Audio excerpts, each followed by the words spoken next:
പല ആളുകളും ശ്രദ്ധിക്കാത്ത ഒരു കാര്യമാണ്, അല്ലെങ്കിൽ നിഗ്ലക്റ്റ് ചെയ്യുന്ന ഒരു കാര്യമാണ് ഈ ചെറിയ കുഞ്ഞുങ്ങളെയും കൊണ്ട് ഭയങ്കര ശബ്ദം ഉണ്ടാക്കുന്ന സ്ഥലത്ത് പോകുന്നത്. നമ്മൾ ഈയിടയ്ക്കാണ് ആ ന്യൂസ് കണ്ടത്. 18 ദിവസം പ്രായമുള്ളൊരു കുട്ടി കല്യാണ ആഘോഷങ്ങളുടെ ഇടയ്ക്ക് ആ ഒരു പടക്കം പൊട്ടിക്കുന്നത് കാരണം കുട്ടിക്ക് കൺവൽഷൻസ് ആയി ICUയിൽ അഡ്മിറ്റ് ആയിട്ടുള്ള കാര്യം. സോ അതേപോലെ തന്നെ ഈ ഉത്സവത്തിൻ്റെ ഇടയ്ക്കൂടെയൊക്കെ കുറേ കുഞ്ഞുങ്ങളെയും കൊണ്ട് മാതാപിതാക്കൾ പോകുന്നത് കാണാറുണ്ട്.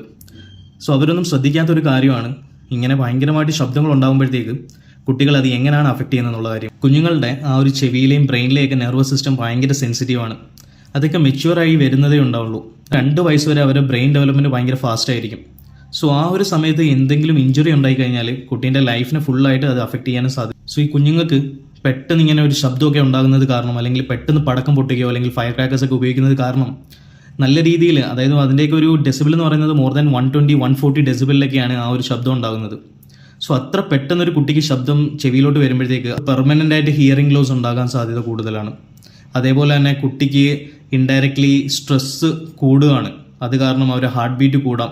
ചില കുട്ടികൾക്ക് അതുപരമായിട്ട് ഹാർട്ടിന് പ്രശ്നം ഉണ്ടാവാൻ സാധ്യതയുണ്ടാവും.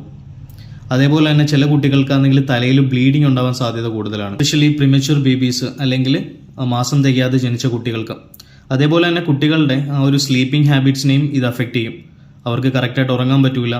ബിഹേവിയറിലും അതേപോലെ തന്നെ ഡെവലപ്മെൻറ്റിനെയൊക്കെ ഇങ്ങനത്തുള്ള സൗണ്ടുകൾ അഫക്റ്റ് ചെയ്യും.